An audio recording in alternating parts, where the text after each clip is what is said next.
All right, let's get to the latest in regards to bolstering the roster for 2025.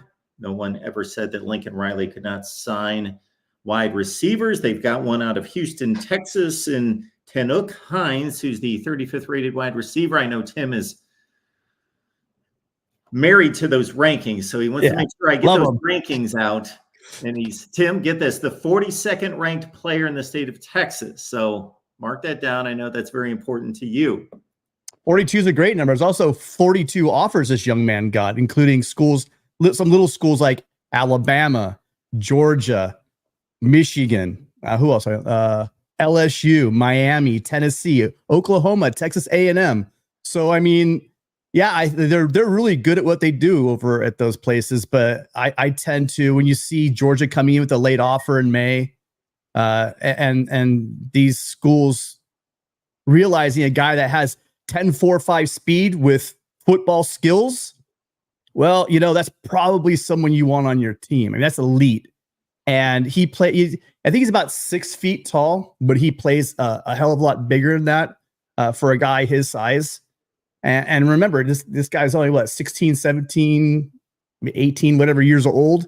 He's going to get into a college program in the weight rooms and a nutrition program, and is going to get better. And if he gets a little bit more size on him, and he can keep that elite track speed and play on the field, you know, in full pads with that kind of speed, that's a weapon that you get. It kind of really pairs well with just what USC likes to do. USC likes to have, you need to have that guy that can really just take the top off the ball. This guy's quick too. I mean, he basically, when you hear that he can play both corner and receiver, that kind of tells you also about the athleticism and the quickness, not just like, you know, just a route running, which I hear he's really good at route running. Multiple people have reported he's a great route runner, but when you talk about having those physical tools, you know, the ability to change direction and be crisp, where you can be legitimately talked about as a two-way player, either quarterback or safety, that just takes you to a different level when you couple it with that speed.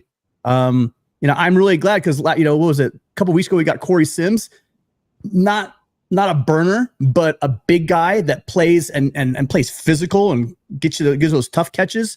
And then now you complement with somebody like Hines, who's a guy who's going to get out there. He's going to get out of breaks. He'll get you those quick, you know, third down plays, but you could also take the top off of a defense. And, you know, that's what I like to see. Is one thing I'm not going to question again will be when it comes to quarterback, if 247 and on 3 want to drop, you know, a star quarterback that they thought was the greatest thing since sliced bread, all of a sudden, now he's a 4-star, not a 5-star. They dropped him like from the number 1 quarterback in the 2006 class down to like the number 7 quarterback in the 2005 class. I'm never going to get caught up in all that crap. I'm really not. I watched him throw at Elite 11, and he brought in the highest score. He threw a 50.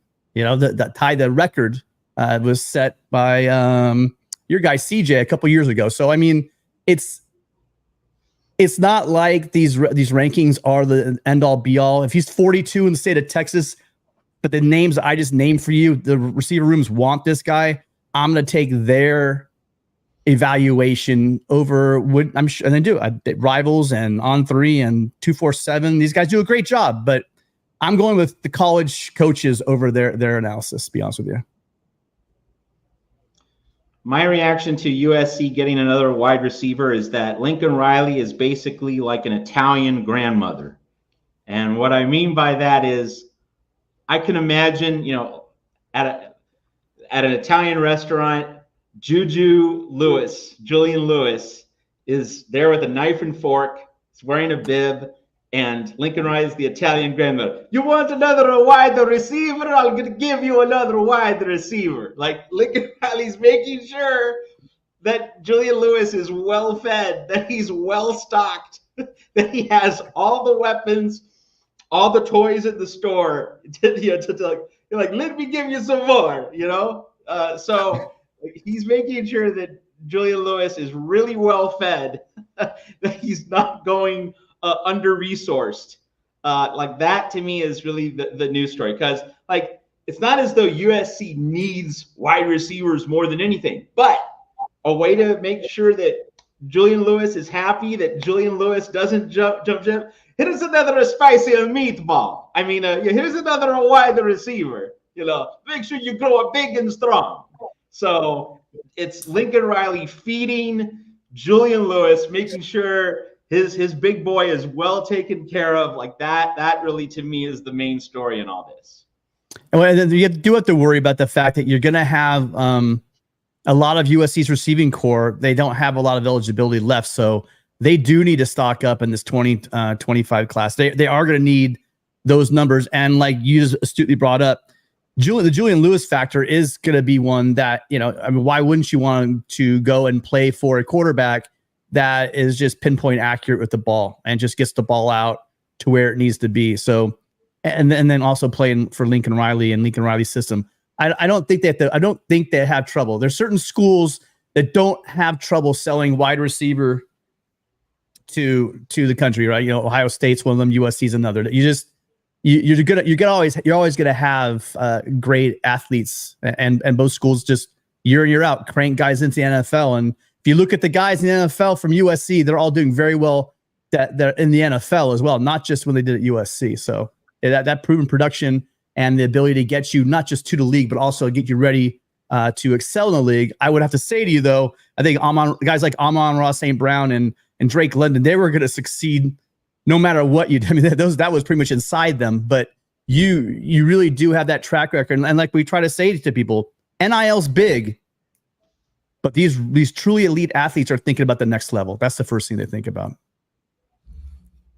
So, having established that, okay, Julian Lewis is being well taken care of, that he's being well fed with more and more wide receivers, we also have to say, all right, Lincoln, like, we get it. You can recruit the skill positions. Give us some defensive linemen. We need to beef things up. We need to get more reinforcements up front. I mean, and like, I'm not going to complain about wide receivers, but like, it's not the target group. Like, it's not the position of acute need. Like, now we need to get line play, and being realistic, USC just needs to show its toughness in this upcoming 24 season. And if Coach Henney can really drastically improve the performance of the defensive line, then maybe in December, later in this cycle, we will see things change for USC in terms of defensive line reinforcements in the 2025 class. 2 offensive linemen, 2 defensive linemen thus far. So on the defensive side, of course, Hayden Lowe, the 4th-rated player in the class. And then we also had Gus Cordova come in here in March. 2 along the defensive front, Matt. What is typically trying to think what the formula is in regards to that. There's a fairly well set formula that isn't as important now as it used to be because of the transfer portal in terms of how many offensive linemen you need, how many defensive linemen, how many quarterbacks. Should only be 1 quarterback basically per class. And then there's a formula there to a certain extent that you adhere to. But I got to think with 25 signed typically in a class that you need about 4 defensive linemen. And so they're about halfway there. Would be my thought there. Just the reality that a couple have decommitted. Well, you need to compensate for those losses and make gains elsewhere. So folks, while you get the intellect and the writing ability and the communication skills from Matt, of course, every day on Trojans Wire, you only get the accent here. You only get the flav here. So you gotta be here on Monday and Friday for that. Absolutely. The issue is going to be on the D line. Is the 2 guys they have on the D line are guys like Matt said, they need that interior stuff, and both guys, Cordova and Lowe, those guys are studs, but they're more on the outside. USC is a bit low. They're going to lose, most likely Bear Alexander is gone. And they lost a couple of guys after spring ball this year. So they're really light on the interior defensive line. They're going to need to get, I would say, 3-4 guys, whether it's right now or in the portal going forward, because they were light going in and then they lost 2 guys. So they're even lighter. And then when you're going to lose like I said, Nate Clifton, who might kind of slide inside for SC, a Bear Alexander. Who knows with a great year, what Lucas, what his situation might be if he slides inside as well. You're going to lose a lot of those bigger guys, so they're going to need to reload big.